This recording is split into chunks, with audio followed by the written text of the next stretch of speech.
வணக்கம் நேயர்களே, ரூட்பிக்ஸ் வலைக்காட்சி மூலமாக நாம் இணைந்திருக்கிறோம். இயற்கை மருத்துவத்தில் நேச்சர் க்யூர் கீரைகளை பற்றி பேசிக்கொண்டே வருகிறோம். பல பேரும் கீரை சாப்பிட விரும்புகிறார்கள். இப்பொழுது கீரை விற்பனை அதிகமாகி வருகிறது.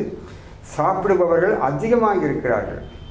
மாலை நேரத்தில் பார்த்தால் பல நகரங்களில் முக்கிய தெருக்களில் கீரை வண்டிகள் வருகின்றன. 5 மணிக்கு வந்தால் 8 மணிக்கு அவை விற்று தீர்ந்து விடுகின்றன. ஒரு நல்ல விழிப்புணர்வு வந்திருக்கிறது. மார்க்கெட்டுகளில், உழவர் சந்தைகளில் கீரைகள் நிறைய விற்கின்றன. ஆகவே சமைத்து சாப்பிடுகிறார்கள். ஆனால் சமையலில் தவறு செய்வதால் அது உரிய பலன் அது வருவதில்லை. இப்பொழுது ஒரு கேள்வி கேட்கிறார்கள், கீரையை எப்போது சாப்பிட வேண்டும்? காலையில் சாப்பிடுவார்கள், பகலில் சாப்பிடுவார்கள், இரவில் சாப்பிடலாமா? சாப்பிடக்கூடாது, என்னமோ பெரிய அபாயமான காரியம் போல பலர் பேசிக்கொள்கிறார்கள். கீரை நைட்டில் சாப்பிட்டா என்ன ஆயிரும்? ஒரு தீமையும் வராது, நன்மை தான் வரும். ஆனால் அப்பவே சமைச்சு சாப்பிடணும்.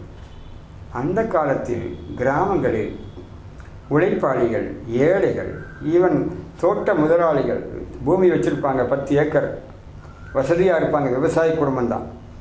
மாலையில் வரும்போது கீரையை பிடுங்கி மடியிலே கொண்டு வருவார்கள். பெண்கள் பையில் போட்டு சீலையில் கட்டி கொண்டு வருவாங்க. அதை உடனே 6 மணிக்கு சமையல் பண்ணி 7 மணிக்கு கீரையெல்லாம் கடைஞ்சி களி செஞ்சு இரவில் கீரை சாப்பிட்டுருக்கிறார்கள். நான் கேட்குறேன், இரவில் பரோட்டா சாப்பிட்றீங்க, தோசை சாப்பிட்றீங்க, தயிர் சாதம், ஜிலேபி, இன்னும் இனிப்பு, பிரியாணி வகைகள், எண்ணெய் கொழுப்பு, மிருக கொழுப்பு கண்டதெல்லாம் சாப்பிட்றீங்களே, தீமை செய்யும் அந்த உணவுகளையெல்லாம் சாப்பிடுவதற்கு எந்த கேள்வியும் யாரும் சொல்கிறதில்லை, எந்த மறுப்பும் சொல்கிறதில்லை. கீரை சொன்னால் உடனே சில பேர் குதிக்கிற மாதிரி பேசுகிறாங்க.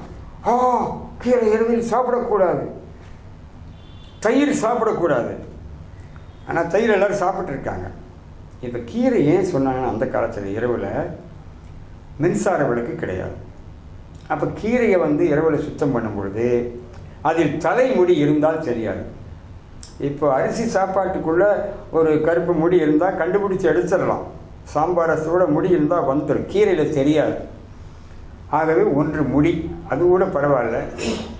அதில் புழு பூச்சிகள் இருந்தால் தெரியாது. இலையில புழு பூச்சி இருந்தாலும் சுத்தம் பண்ண முடியாது. கீரைக்குள்ளே ஏதாவது புழு பூச்சிகள் இருந்தாலும் தெரியாது. அதனால் இரவில் கீரை சாப்பிட வேண்டாம்னு சொன்னாங்களே தவிர வேறு காரணம் இல்லை. இப்போ மின்சார விளக்கு, சூரிய வெளிச்சத்தை போல மின்சார விளக்கு வீட்டில் வச்சுருக்கீங்க. சமையல் அறையில் பளபளப்பான விளக்கு இருக்குது. கீரை சுத்தமாக தான் வருது மார்க்கெட்டில். நீங்கள் என்ன மொட்டை மாடியில் உட்காந்து சுத்தம் பண்ணி கொண்டு வந்து சமைச்சு சாப்பிடுங்களேன்.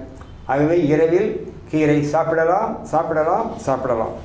மற்ற 100 வகை உணவுகளை விட இரவில் கீரை சாப்பிடுவதால் எந்த தீமையும் வராது.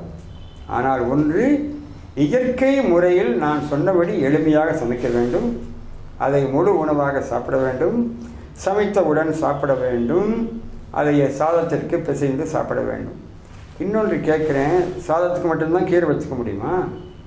களிக்கு மட்டும்தான் கீரை வச்சுக்கலாமா? ஏன் இட்லி தோசை கீரை வச்சா என்ன? உப்புமாவுக்கு கீரை வச்சுக்கிட்டா என்ன? சொல்லுங்கள். இட்லினா சட்னி, சாம்பார் தவிர எதுவுமே சேர்த்துக்கூடாதா? அதுவே புளிச்ச மாவு, பழைய மாவு, அதில் தீமை தான் இருக்குது. கீரை சேர்த்தா தீமை குறையும். ஆகவே நீங்கள் இட்லி சாப்பிட்டாலும், தோசை சாப்பிட்டாலும், ஊத்தாப்பம் சாப்பிட்டாலும், உப்புமா சாப்பிட்டாலும், நூடுல்ஸே சாப்பிட்டாலும் ஏன் கீரை பக்கத்தில் நிறைய வச்சுக்கிட்டா என்ன? ஆகவே மக்களே, தமிழ் மக்களே, உலக தமிழர்களே, இந்த ரூட்பிக்ஸ் மூலம் நான் சொல்கிற செய்தி என்னன்னு கேட்டிங்கன்னா, கீரை எந்த நேரமும் சாப்பிடலாம், சமைத்தவுடன் சாப்பிடலாம்.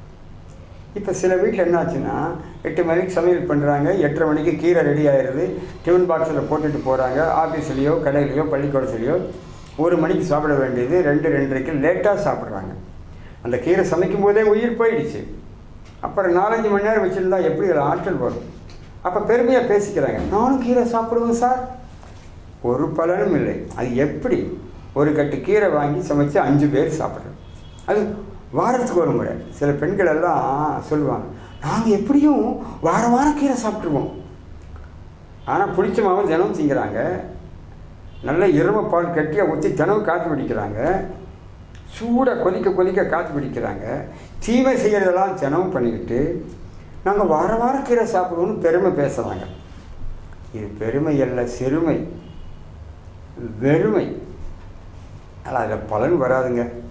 தினமும் நிறையா சாப்பிட்டா தான் நீங்கள் கீரையின் பலனை அடைய முடியும்.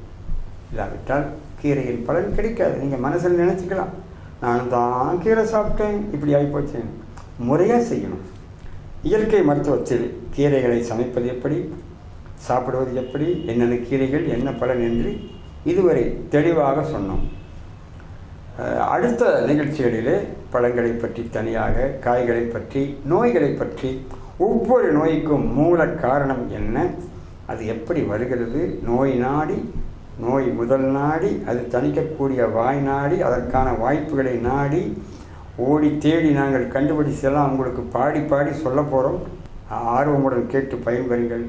நலமாக வளமாக நீங்கள் வாழ வேண்டும் என்று தான் நாங்கள் இந்த தவிப்பாக உங்களுக்கு வந்து நல்ல செய்திகளை சொல்ல வருகிறோம். நாங்கள் அள்ளி கொடுக்காவிட்டாலும் கிள்ளி கொடுக்கிறோம். அதில் தெரிந்து கொண்டு நீங்கள் நலமாக வாழ வேண்டும் என்று வேண்டி விரும்பி கேட்டு விடைபெறுகிறோம். ரூட் ஃபிக்ஸ் இயற்கை மருத்துவம். வணக்கம்.